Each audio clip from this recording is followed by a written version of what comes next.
What's up, everybody out there in YouTube land?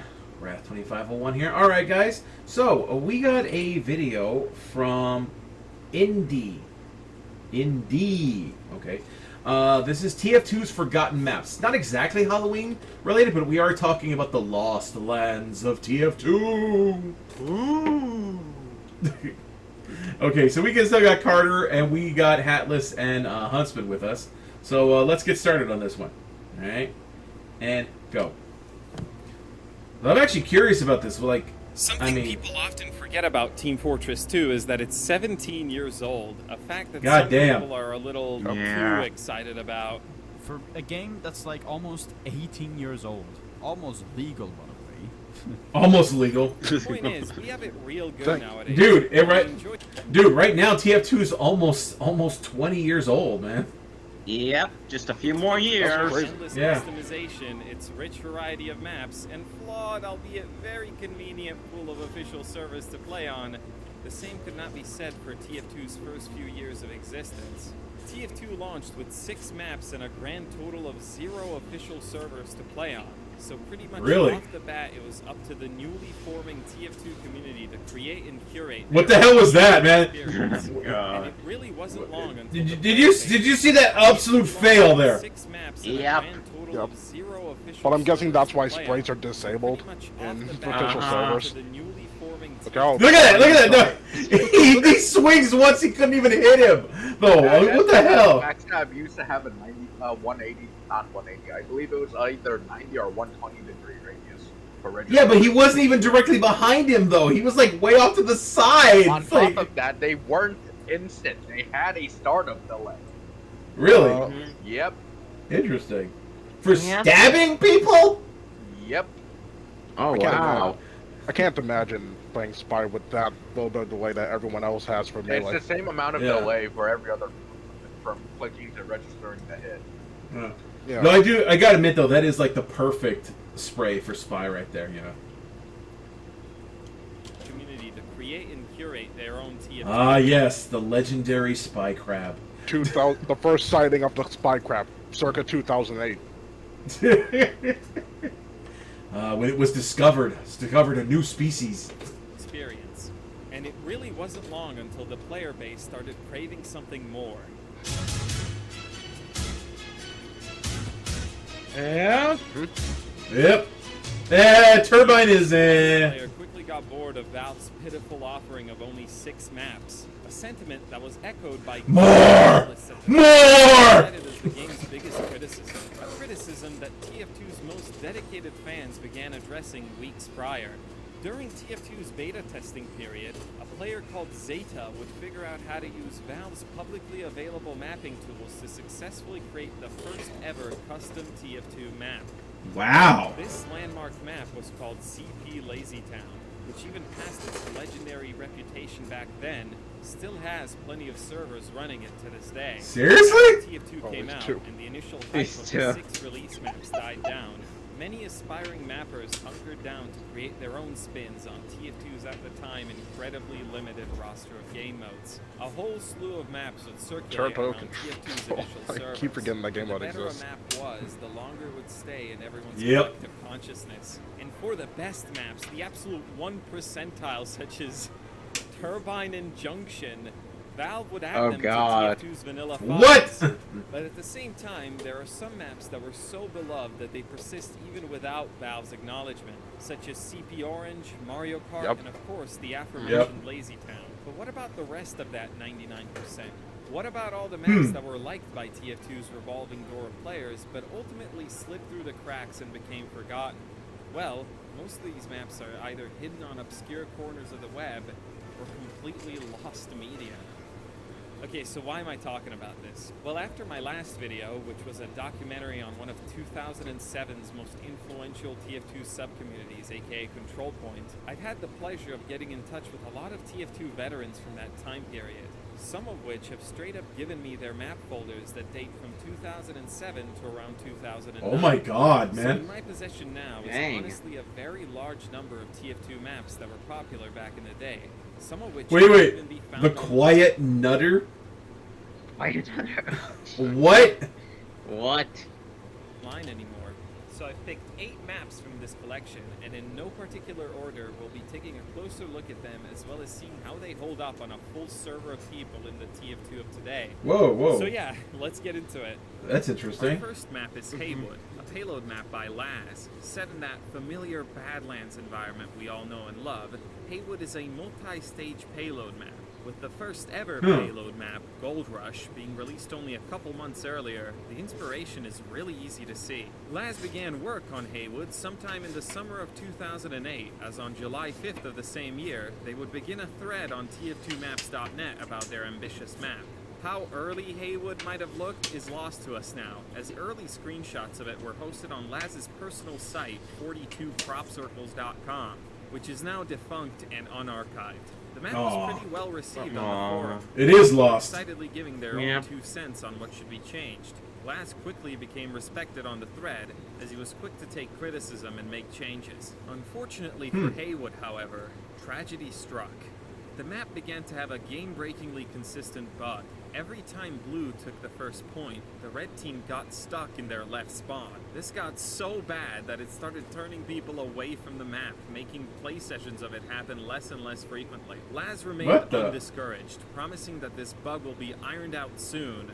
That is, until another tragedy struck. After a refreshing vacation to Normandy, Laz unfortunately discovered that they had lost the USB stick where they kept the latest build of Haywood on. At this point, citing a lack of motivation to finish the map. Despite all the attempts to fix it, the aforementioned spawn door bug was still there, causing Laz to pull all downloads of the latest version until they fixed it. This didn't end up happening, as after one more progress report on January 14th, 2009, the map, and subsequently its creator, would simply vanish. No downloads of Haywood existed on the internet, as all of its download links were either pulled or expired. That is, until very recently. The TF2 Map Archive uploaded the final version of Haywood, aka Beta 6, to their site. And for a double surprise, found within the Geek Critiques ancient TF2 downloads folder was Haywood Beta 5. These 2 versions have very little difference between each other, so when we tested them, we pretty much used the 2 versions interchangeably. So, is Haywood fun? As previously mentioned, Haywood is very clearly inspired by Gold Rush. And while some of you might be groaning at the thought, Haywood is much more I like Gold Rush than its inspiration. The map has plenty of flank routes and ample cover for both teams, until the final point of the first area, that is. I am very conflicted on the final point in the first stage of Haywood. On one hand, I really like it conceptually. I like this little sniper cubby, I like the bridge that's over the big pond, I like all these little spots for sentries that provide good defense, but also don't feel like impossible to push past. However, Haywood has one massive flaw. So when this map was in development, some people feared that Pyro's upcoming compression blast ability might make this bridge area unplayable. As you might have guessed, this is not the massive flaw I was talking about earlier. It's I was gonna say sightline for the red team. Oh. Snipers have that crucible room I mentioned before. It is completely outperformed by red sniper's platform. Playing sniper is awesome. Okay, yeah, damn. Okay, so we got a problem similar to Whatville. Whatville had the same problem. Just Sniper's Paradise. Yeah, exactly. Living in a sniper's paradise. This is ridiculous. Ample cover, a perfect view of the car. It just has it all. Going back to the first point, there's a bit of a sniper hell there as well. But despite that, we never found it getting shut down as much while playing. Haywood's second stage looks incredibly fun, very reminiscent of Frontier, whose eventual creator was actually a big fan of Haywood. This second area has winding paths, flank routes, verticality, and generally enough interesting elements to be the highlight of Haywood. I do like payload maps that have verticality, that have different levels where you can go either attack or defend from. I do like that. Yeah, they're fun. I'm saying looks like and not is, because after its 16-year slumber, the spawn door bug reared its ugly head in all of our play sessions, frustrating most of our players, and unfortunately, leaving this promising second area unplayed and unloved. It's a shame, really. During Haywood's creation, hundreds of players played the map over and over hundreds of times. TF2's grassroots mapping community looked to Haywood with hope, seeing its massive potential. But a couple mishaps, an unfortunate map-breaking bug, and the loss of motivation that came afterward ultimately cast it into complete obscurity. It's tragic. If this map was finished and fully functional, it could have been one of the greats. But for now, it ranks 3.5 out of 5 in flavor and a 3 out of 5 in tomfoolery. With a final, respectable score of 6.5 out of 10.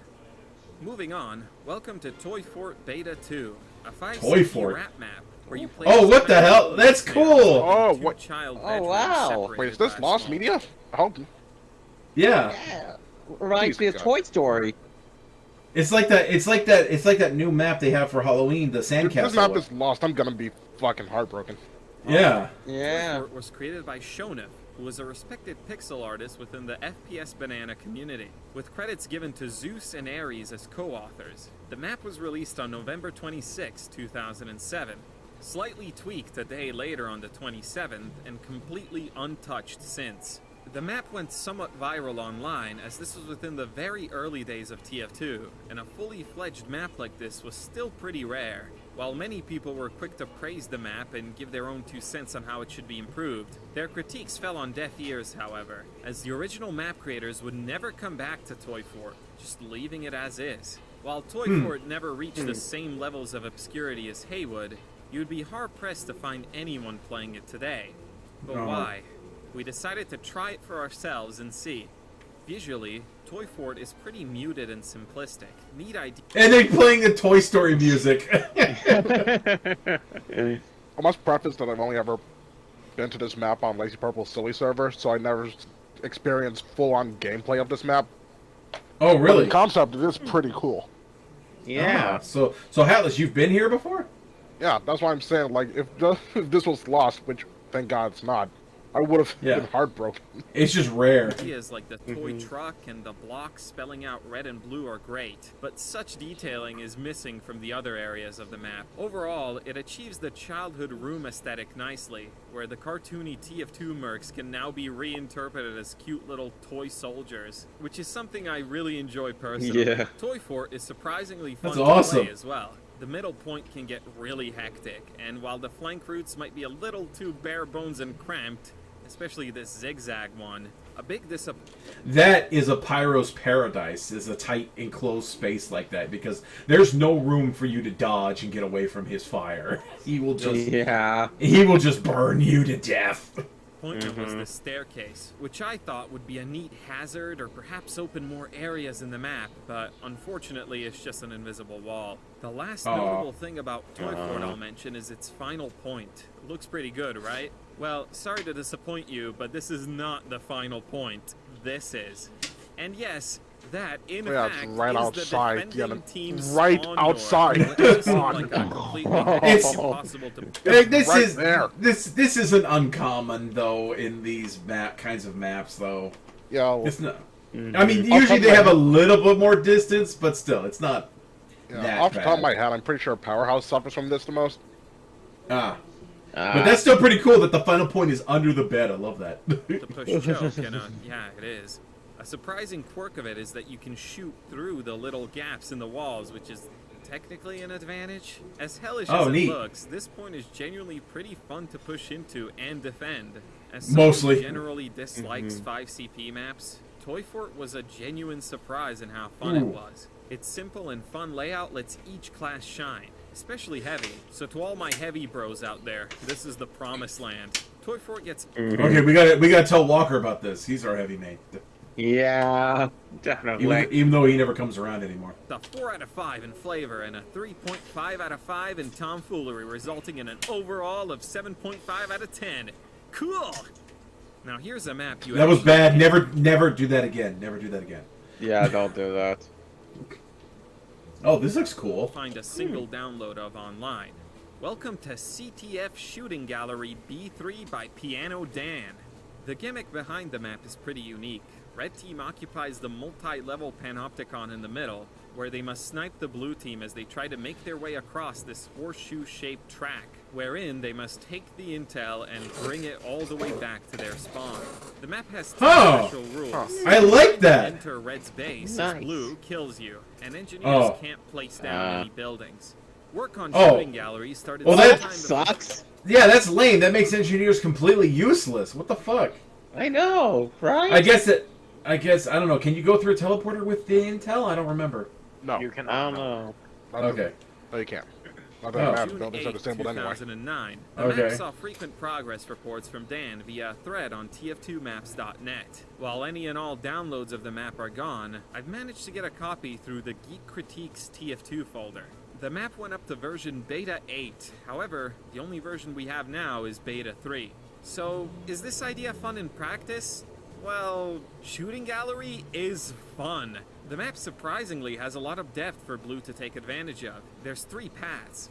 The top path has the most cover from sniper fire. However, it's by far the longest one to take. Conversely, the 2 other paths are much shorter, but also feature less cover as well as additional hazards like pits and saws. While the obvious class choice might be Scout, with his speed and small size, he isn't necessarily the only good choice. What is While that? you pick up the intel with the rocket jumper or sticky jumper, you can easily Anymore. run more mobility-based soldier and demo loadouts to make quick trips to the intel and back. A more underrated pick is, surprisingly, heavy. While you may be pretty slow, your health does allow you to survive body shots and quickscopes, which could be the difference between life or death. Dude. That's not to say you can't play a more defensive Kind of a role either. tangent, but I You can missed counter-snipe and use flare guns. You miss what? There's a sadistic part of me that missed being able to carry the intel with the jumper weapons. It was so dumb. Especially on double cross where you can just sticky jump to one end of the Yeah. map and back. God. Wait. So you can't pick up. You can't carry the intel with. As long as you have jumper weapons equipped. Yeah, you will yeah, not yeah, get okay, the intel. so sticky jumper- That wasn't always the case. Yeah, but this Yeah. applies to sticky Remember jumper when the and sticky rocket. jumper wasn't capped to 2 bombs. I didn't play that early. But okay, so this applies to the rocket jumper and the sticky jumper. Does this apply to Pyro's jetpack? No, It does not. That's not a jumping weapon. That's not a it's jumper. not a jumper weapon. It's not Holy- even It's a turbo usable. thruster. That's its own thing. Okay, so then there you go. Your solution is Pyro. It all comes back to Pyro. It always comes back to Pyro. Comment. Pyro still arrives. Wait, Yeah. so it's all Pyro? Always has been. Counterpoint. Anti-pyro vaccinator Uber. No, that's the thing. The red doesn't get to attack though. They're inside the building. Yeah, but pyro is also one of the best classes for harassing red team. After all. Yeah, they are some of the biggest pain. They are some of the biggest pain. That's why I love it so much. It's why I love it. You know, well, I love using the jump pack because there's even some maps that were in the Tropic Crisis event that people were doing, and there was actually a payload map where I could actually jump over a couple of buildings using the jump pad, using the thermal thruster, and I'd wind up right behind the enemy team while they were pushing the cart, and I just roast them. It was funny as hell, man. Yeah. Anyway, let's keep going. To hinder red snipers. This created a funny situation where some Zoid figured out that you can use the Scorch Shot to completely throw off the whole red team's aim, and we all thought it was completely over for the red team, until someone just figured out to equip the Danger Shield and things just continued as normal. Visually, the map has this sort of sunset-y look that I really like, and this is a very Yeah, that's personal nice. thing, but the way the props and cover are spread about gives me a cozy prop hunt or Gmod-like feeling, and I really like that. Apparently later versions adopted a snow aesthetic, and I really would have liked to see that. Ooh, This that would be map neat. is already really fun, and besides the visuals maybe needing a little bit of an update, this map is pretty much perfect as it is. This gets a 4. Can a spy cloak while carrying the intel? No. No. Okay, so a spy could get to the intel relatively easily, but he's got to get back with it. That's the problem. Yeah. 4 on flavor and a 5 in tomfoolery, aka a near perfect 9 out of 10. Now when I see the name CP_SMB Castle 2, what kind of map are you envisioning? If you guessed that Mario map? SMB stood for Super Mario Brothers and imagined a classic Mario-style castle, Nope. You would be absolutely wrong. I knew it. Because it's actually in reference to the Saturday morning breakfast cereal webcomic, a daily digital comic strip that has been running since 2002, aka before fuck? we were born. What? The comic was created by Zach Wiener, who still posts new strips over He actually had to pause to say that. He had actually had to pause. Zach Wiener Yeah. stuff. Oh my god. Oh, God. Zach Wiener. Did somebody else I show get up? it. You don't get to Yeah, choose my your name, but girlfriend. My god, that's just Ah. unfortunate. Baby. Yeah. 20 Hi, years honey. later. Zach Hello. has a brother, Marty Hi. Wiener. Zach and Marty were huge fans. Wait, of wait, 20 wait, years here- later. Zach has a brother, Marty Wiener. Zach and Marty. Marty were Wiener. TV Oh my God. classic when they were Oh my younger. God. So when TF2 came out, they'd play it pretty much all the time. This compelled Marty to create a map for TF2 that was very loosely based off his brother's comics. So Oh, welcome neat. to SMB Castle 2, which is actually supposed to be a film set according to Marty. And that look is pretty clear when you look at Blue's side. This is a 3-point capture map that tries to tell a I bit of like story. this. Blue has to take over Red's castle. At first, the castle only has 2 entryways. You could enter through the broken wall on the left side, or you could take the incredibly fun catapult, which can be Nice. you far Nice. enough to Oh, reach shit. the first point, it being a giant tower, which when capped sends out an alert that it's about to blow and Oh. Oh. yeah, that was... I still like this. Cool. I like this Oh, shit. Cool. The giant I castle I like this shit. That's awesome though. Like you actually have to get away from the first point or you're gonna die.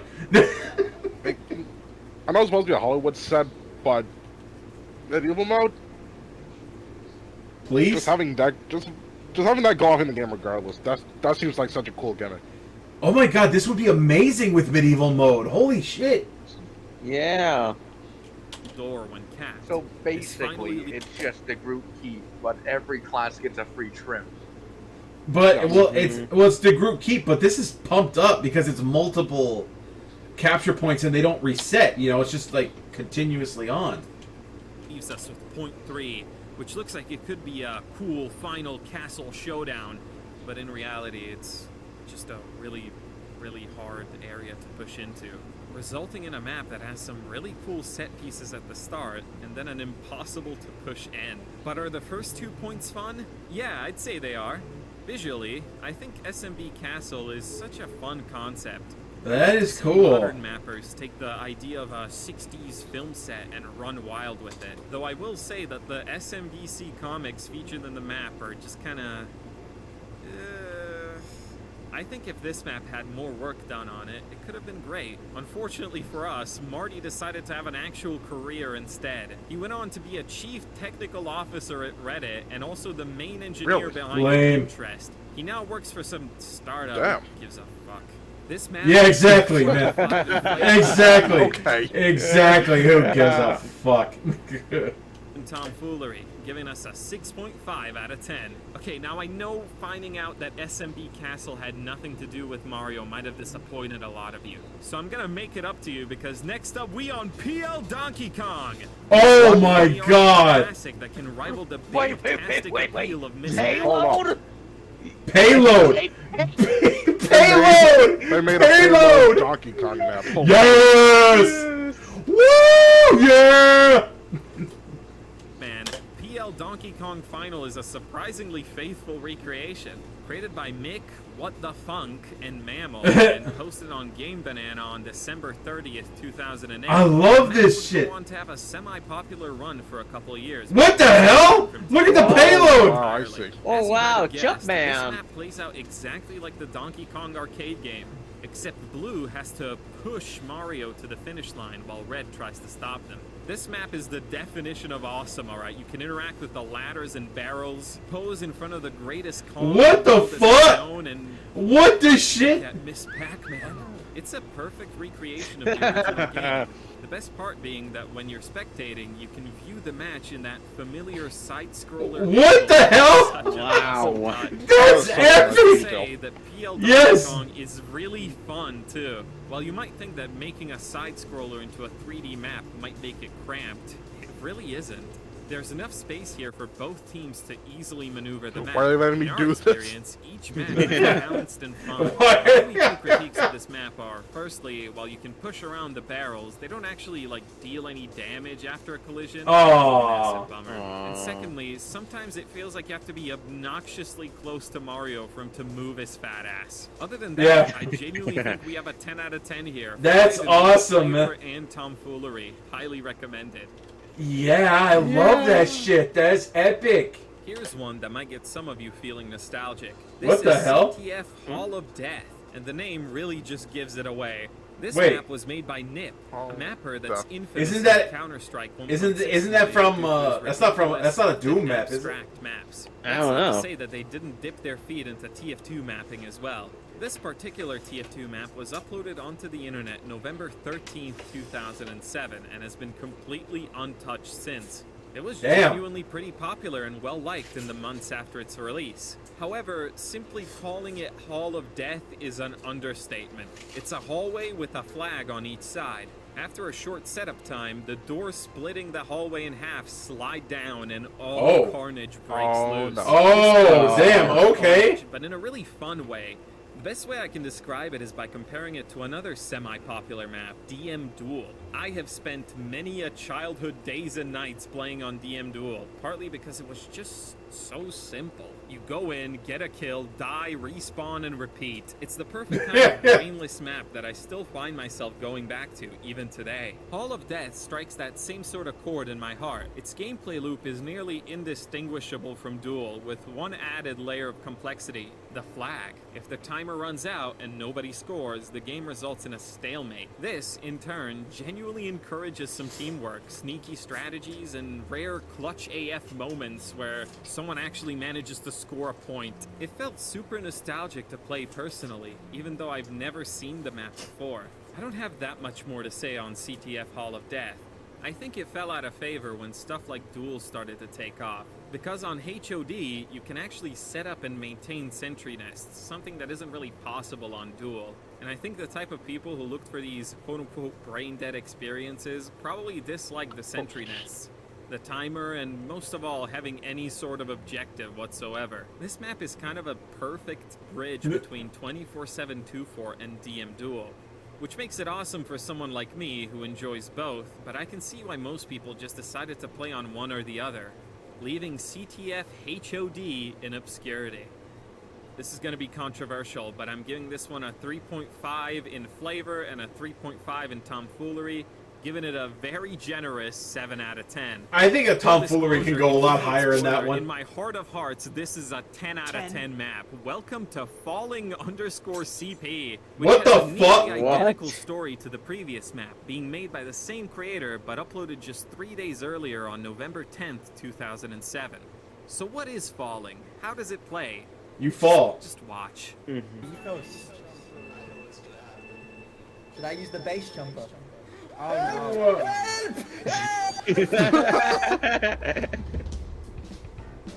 Oh, you better know how to strafe. There we go. Oh, he's using the What the- Annihilator, that's stupid. Yeah. What the fuck? With two massive Bro. teleporters on each side, Falling allows you He's to using the Neon Annihilator because fall there's water on the over floor, and breaking over your and fall. over again until you land on the central platform at the bottom. That is, unless you land on a solid surface wherein you'll die instantly. But don't worry, if you land in that inch of water, you'll be perfectly unharmed. There's slopes What the you can fuck? use to control your fall, slow your descent, and if you're particularly good at strafing, nab health packs as well. It doesn't look like it, but this map is peak. I've been playing Okay, TF2 that looks- for a that looks decade, and I'm interesting. putting my foot down that this is one of the most consistently fun maps, just period. By the way, you This might is like think that one of this those is king of the simplicity hill, is but key Fallen here. came out years before Koth even existed. No, the way it works is that both teams can cap the point. The cap takes an obnoxious amount of time, and as soon as the point is capped, the team that captured wins instantly. However, you might have noticed the timer at the top of the screen. If time runs out, just like HOD, it's a stalemate. This is a map void of any and all criticism. It is just complete, unfiltered awesomeness. Again, 10 in flavor, 10 in tomfoolery, just a 20 out of 10 map. And Actually, you right there. You just saw that guy. He was abusing the hell out of the airstrike. Yeah. finally, we have the last map we'll be looking at today, and it's a bit of a personal one. This is CTF_Snowfort, a map created by a person who went by the name Godzillar, made sometime before December of 2007. I say sometime before because the official origin point of this map is lost. Presumably posted on the now defunct and barely archived Secret Agent Clan website. Snowfort features 2 cozy cabins with secret bases behind them which hide the flag, and also have these wide-ass doors which are pretty funny. The 2 bases are separated by this half-mountain, half-ass doors which I saw are pretty that funny. caption. That was fuck. Yeah. Boogie, what? Boogie. Oh, that's The fucking. 2 bases That's are fun. separated by this half-mountain, half-valley type middle area. With multiple ways of stealing the enemy's flag, Snowfort is a surprisingly fun and well-aged CTF map. But that's not why it's so personal to me. Snowfort was a fan-favorite map in the old Control Point community. It was constantly mentioned and even had an entire episode about it.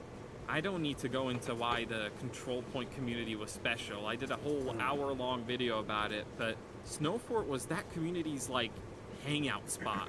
And I just couldn't find a download of it anywhere at the time. But now, thanks to some former members of Control Point, I was finally able to play Snowfort in its full glory. And it was great. The map itself is just plain dumb fun. You know the appeal of Capture the Flag, I don't have to explain that here. Maybe it was the lack of any sort of time limit, but eventually our server devolved into fun banter and possibly the most I've ever laughed while playing this game. So basically, it's just another 2 fort in the map, Yeah. where everything just goes on forever.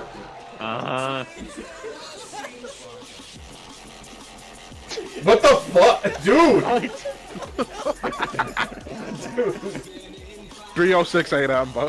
I do want to give an honorary mention to the Christmas-themed Tier 2 at companion 3 a.m. cube hits props on different. this map, which can be Yeah. What I'm really hearing from smacked this. around, creating absolute peak entertainment. The flavor in Snowfort is a 5 out of 5 type plenty. It's literally just a companion cube. Trees, cozy cabins, little snowball fight barricades, and a It was just a snowball fight. Yeah.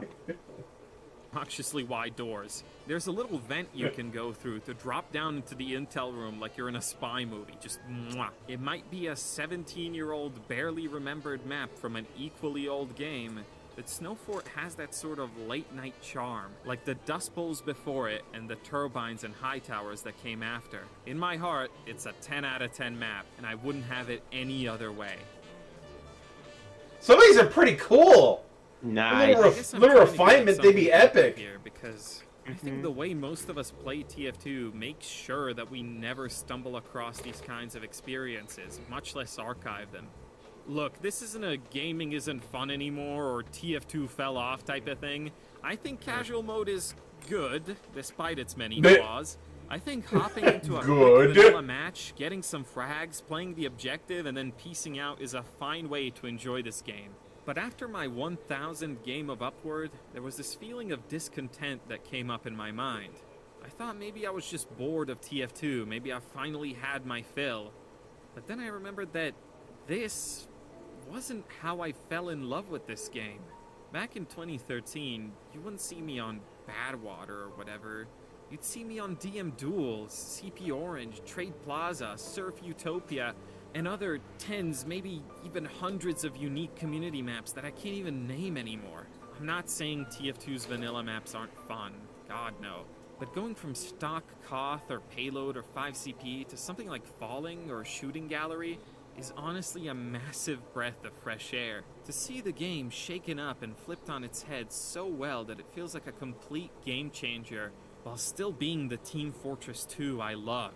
I also want to push against this silent notion that maps like these are inherently inferior to maps that try to be as vanilla as possible. You'll see Dude, whose YouTubers hell on says here those- endlessly harping about how infinitely complex TF2 is, but they only really view it through the lens of casual or whatever. People feel like playing on maps that are completely and strictly TF2-y detracts from that complexity when it couldn't be further from the truth.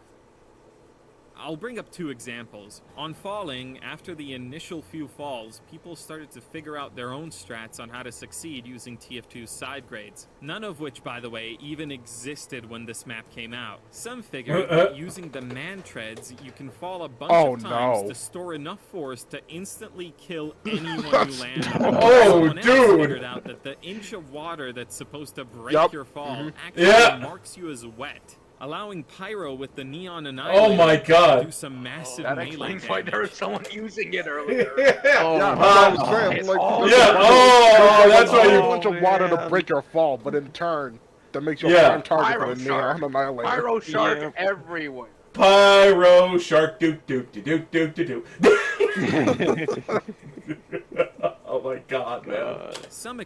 That's the thing though, all this stuff didn't exist when the map was created, so now people are like, wait a minute, and people are like just doing all this stuff like equip the parachute to give themselves an aerial advantage while that's what I said! Also, someone in Oh my god, yeah, because you use the parachute and the cow mangler, you're basically just floating above there for like an hour, just constantly bombing down from above. Don't have to worry about ammo. Because you have infinite ammo. Or if you just want to just do some quick destruction, you could use the parachute and the airstrike. The airstrike, you know, and then you just like you just basically just blow all your ammo load all at once and just rain down death. I noticed something too. What? Because of the way damage fall-off works in TF2, the closer you are to your rocket, no matter how far away you shot it, the more damage it does, right? So, theoretically, you could just shoot a bunch of rockets with the airstrike, fall down next to your target, and just land, and the rockets will come in and do the exact same amount of damage if you just shot them point blank. That's true. That's true. They would do that. That's basically the shot basics ever. of Look at this. bombing. Yeah. Wait, what? What the fuck? Oh, God, I saw that. What did I just... Oh my... Don't tell me someone And got also, target someone in our guarded. Discord hit like the sickest huntsman shot ever. Look at this. Oh! Dude! My boy! Yeah, boy. So spaghetti. It may be super jank, but it's also super neato. CTF Shooting Gallery was a surprising one too. I've already talked at length how this map went from just being a scout and sniper map to having nearly all the classes have special, equally good, unique ways of tackling the objective. These two maps don't fit the TF2 art style or adhere to their core design principle, whatever the fuck that means. But they have that fun factor, that easy to learn, hard to master nature that makes this game so infinitely appealing and enduring. That's why I think we shouldn't be so quick to write them off, especially nowadays as community servers continually drop like flies as time goes on. And so I've decided to do something about it. All of the footage you've seen in this video has been recorded on my friends and I's TF2 server, Swishcast Central. We've started a really chill Discord community where nearly every weekend night we have to make note of this. Some good old TF2. And more often than not, we do it on maps like the ones I've shown here.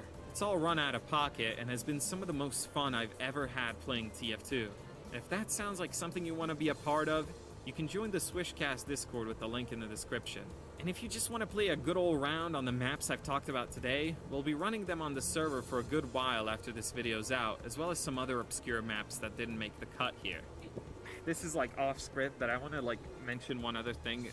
A lot of people don't know how community servers work. Uncle Topia is like the exception, right? Yeah. It's not going to be like full 24/7. Like you do need to like wait for play sessions to happen. So if you join the Discord and then you see me ping like, hey guys, playing this weekend and this and this time, you will be in a fun server. But if you just join a 0-player server expecting it to fill up like instantly, that's just not gonna happen. But, you know, prove me wrong.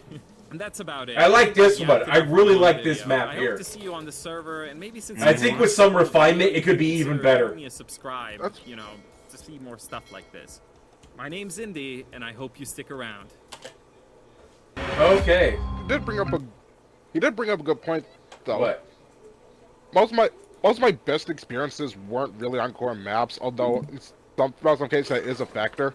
Most of it's been what the community has done. Yeah, and the community. That's why the game has lasted so long, and that's why I stuck around for so long. And the community has done some very horrible things. overall, it's a well-balanced experience. Yeah, it is overall. All right. So, guys, that was amazing. So it was cool looking through the lost lands of Team Fortress 2. Gonna have to look into that server and see about maybe getting into some. Maybe join that Discord and seeing into that. You guys can check out his stuff. Click on the link to the original video in the description, and you can check out all his stuff there. Also, don't forget to like his video and subscribe to him while you're there. And don't forget to like this video, subscribe to me, and help this channel grow, guys. We really appreciate it. I mean, that little click for subscription helps a lot. You know, they add up, and I could really use it. Anyway, I'll see you guys next time. Tune in every day for new content. Bye-bye. Bye-bye.